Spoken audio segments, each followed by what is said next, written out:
नमस्कार, स्वागत है आपका हमारे इस विशेष बुलेटिन में। मैं हूं रेशमा आपके साथ और मेरे साथ है मेरे सहयोगी शरद मुदगल। आइए हेडलाइंस पर नजर डालते हैं। मुख्य निर्वाचन आयुक्त ज्ञानेश कुमार आज बिहार विधानसभा चुनाव पर करेंगे बैठकें और प्रेस कॉन्फ्रेंस।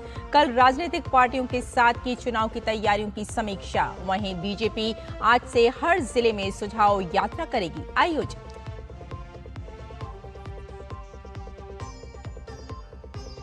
गृह मंत्री अमित शाह साईं बाबा के दर्शन से करेंगे महाराष्ट्र दौरे का आगाज। विखे पाटिल की प्रतिमा का अनावरण करने के साथ विभिन्न कार्यक्रमों में लेंगे हिस्सा।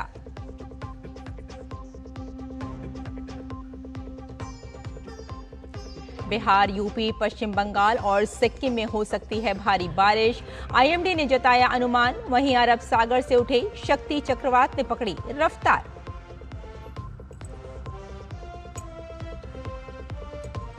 ट्रंप ने कहा, गाजा युद्ध विराम पर बातचीत के बाद इजरायल शुरुआती चरण में सेना की वापसी पर सहमत।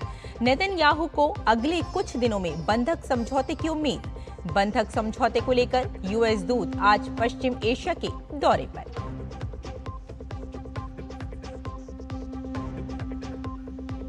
आईसीसी महिला क्रिकेट विश्व कप में आज भारत की पाकिस्तान से होगी भिड़ंत। शानदार प्रदर्शन कर रही टीम इंडिया के हौसले बुलंद।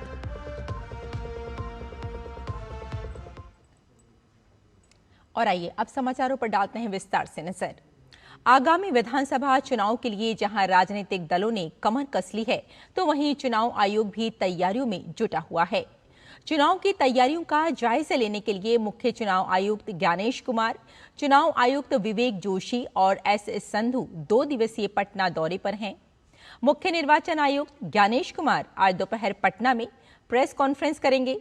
साथ ही नोडल अधिकारियों से लेकर बिहार के मुख्य निर्वाचन पदाधिकारी, राज्य पुलिस नोडल अधिकारी और केंद्रीय अर्धसैनिक बलों के प्रतिनिधियों से भी चुनावी रणनीति पर चर्चा होगी। अंतिम सत्र में बिहार के मुख्य सचिव, डीजीपी और वरिष्ठ अधिकारियों के साथ व्यापक बैठक कर अंतिम समन्वय का रोड मैप तय किया जाएगा। इससे पहले चुनाव आयोग की टीम की राजनीतिक दलों के प्रतिनिधियों के साथ कल बैठक हुई, जिसमें मुख्य चुनाव आयुक्त ज्ञानेश कुमार की अध्यक्षता में आयोग के वरिष्ठ अधिकारियों ने बिहार के सभी 12 मान्यता प्राप्त राजनीतिक दलों और प्रशासनिक अधिकारियों के साथ बैठक की। बिहार के प्रमुख राजनीतिक दलों ने विधानसभा चुनाव छठ पर्व के बाद कराए जाने का अनुरोध किया। साथ ही राजनीतिक दलों ने चुनाव को कम से कम चरणों में कराने की भी मांग की।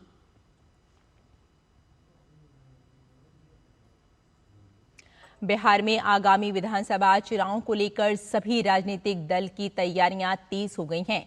इसी क्रम में भारतीय जनता पार्टी आज से घोषणा पत्र की तैयारी में जुट जाएगी। इसके लिए आज से बीजेपी की घोषणा पत्र समिति सुझाव यात्रा शुरू करने जा रही है। बीजेपी आज से लेकर 20 अक्टूबर तक राज्य के हर जिले में सुझाव यात्रा आयोजित करेगी।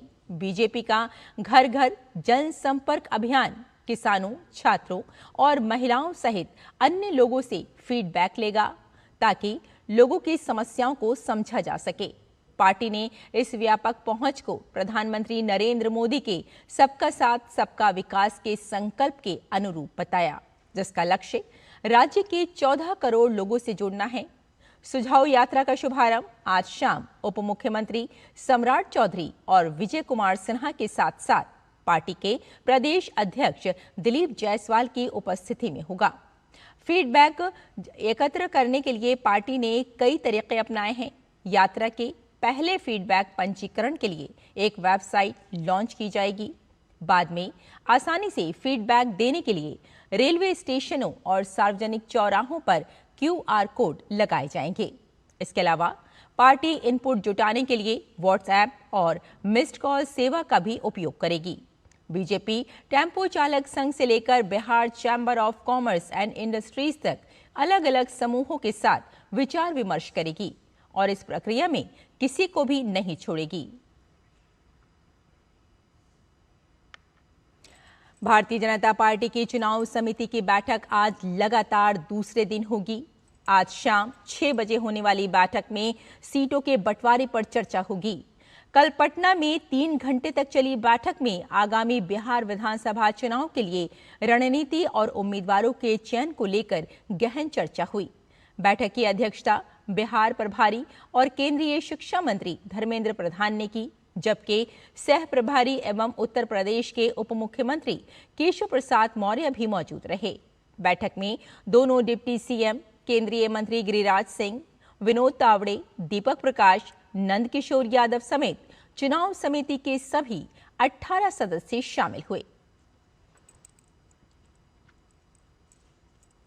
गृह मंत्री अमित शाह आज महाराष्ट्र दौरे पर हैं। अमित शाह अपने दौरे का आगाज साईं बाबा के दर्शन से करेंगे।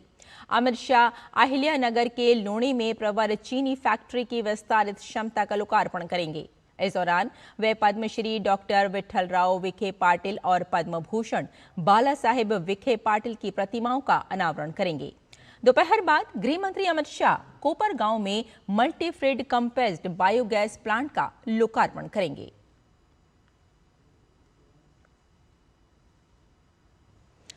आज देश के कई भागों में मौसम खराब हो सकता है। तीव्र पश्चिमी विक्षोभ के कारण उत्तर पश्चिम भारत में तूफान आने, भारी बारिश और ओलावृष्टि होने की संभावना है।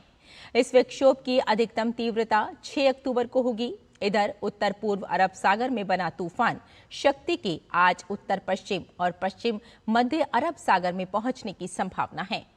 इनके प्रभाव से पूर्वी भारत में उत्तरी बिहार, पश्चिम बंगाल, सिक्किम में भारी बारिश तो झारखंड में हल्की से मध्यम बारिश हो सकती है। साथ ही 30 से 40 किलोमीटर प्रति घंटे की रफ्तार से हवाएं चल सकती हैं।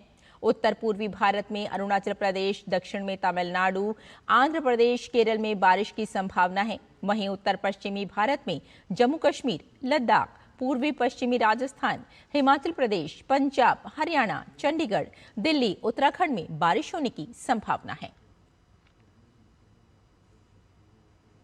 और सीमा सड़क संगठन BRO की टीम ने लद्दाख में इतिहास रच दिया है। उन्होंने दुनिया की सबसे ऊंची मोटर योग्य सड़क बनाने का अपना ही गिनीज वर्ल्ड रिकॉर्ड तोड़ दिया है। BRO की प्रोजेक्ट हिमांग टीम ने लेह जिले में लिकारू मिगला फोकचे सड़क पर मिगला दर्रा पर सफलता पाई है। ये दर्रा 19,400 फीट की ऊंचाई पर है। इससे पहले का रिकॉर्ड भी BRO के नाम था, जो ओमलिंग ला में 19,024 फीट की ऊंचाई पर बनी सड़क का था। ये सड़क हानली सेक्टर से भारत चीन सीमा के पास स्थित फोकचे गांव तक जाने का तीसरा महत्वपूर्ण रास्ता है। केंद्र शासित प्रदेश लद्दाख की जनता के साथ मजबूती से खड़ी केंद्र सरकार ने एक बार फिर स्थानीय लोगों के अधिकारों और हितों की रक्षा की पुख्ता गारंटी दी है। केंद्र शासित प्रदेश लद्दाख के चीफ सेक्रेटरी पवन कोतवाल ने स्पष्ट रूप से कहा कि लद्दाखियों की जमीन, संसाधन, नौकरियां और आजीविका पूरी तरह सुरक्षित रहेगी और सरकार लद्दाख के लोगों के साथ मिलकर यहां की पारिस्थितिकी तंत्र के साथ साथ सांस्कृतिक पहचान की रक्षा के लिए काम करती रहेगी। अमेरिका के राष्ट्रपति डोनाल्ड ट्रंप ने कहा कि गजा युद्ध विराम पर बातचीत के बाद इजराइल शुरुआती चरण में सेना की वापसी पर सहमत हो गया है और ये प्रस्ताव फलस्तीनी उग्रवादी संगठन हमास के साथ साझा किया गया है। सोशल मीडिया पर घोषणा करते हुए राष्ट्रपति ट्रंप ने कहा कि जैसे ही हमास इस प्रस्ताव की पुष्टि करेगा, युद्ध विराम तुरंत प्रभावी हो जाएगा। ब्रिटेन के प्रधानमंत्री कीर स्टारमर 8 अक्टूबर को भारत की 2 दिवसीय आधिकारिक यात्रा पर आएंगे। अपनी यात्रा के दौरान वे प्रधानमंत्री नरेंद्र मोदी से मुलाकात करेंगे। दोनों नेता विजन 2035 के तहत भारत ब्रिटेन साझेदारी की प्रगति की समीक्षा करेंगे। इस रोडमैप में व्यापार, निवेश, प्रौद्योगिकी, रक्षा, जलवायु, ऊर्जा, स्वास्थ्य, शिक्षा और लोगों के बीच संबंधों को सुदृढ़ बनाने पर फोकस है। और ICC महिला क्रिकेट विश्व कप में आज भारत और पाकिस्तान की टीमों के बीच भिड़ंत देखने को मिलेगी। ये दोनों टीमें श्रीलंका की राजधानी कोलंबो में एक दूसरे से लोहा लेती नजर आएंगी। ये मैच दोपहर बाद 3 बजे से शुरू होगा। भारतीय टीम की बात करें तो टीम शानदार फॉर्म में है।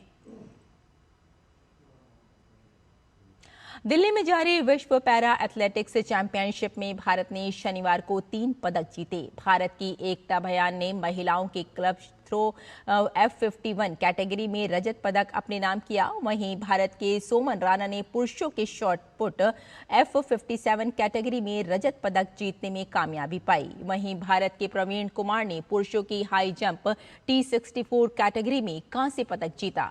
भारत की निमिषा चकुंगल परमबिल ने महिलाओं की लॉन्ग जंप T47 इवेंट में 5.74 मीटर की छलांग के साथ नया एशियाई रिकॉर्ड बनाया। हालांकि वे पदक नहीं जीत सकी, वे इवेंट में चौथे स्थान पर रहीं। तो हमारे इस विशेष बुलेटिन में फिलहाल इतना ही। मुझे और मेरे सहयोगी शरद मुदगल को यहीं अनुमति दें। नमस्कार।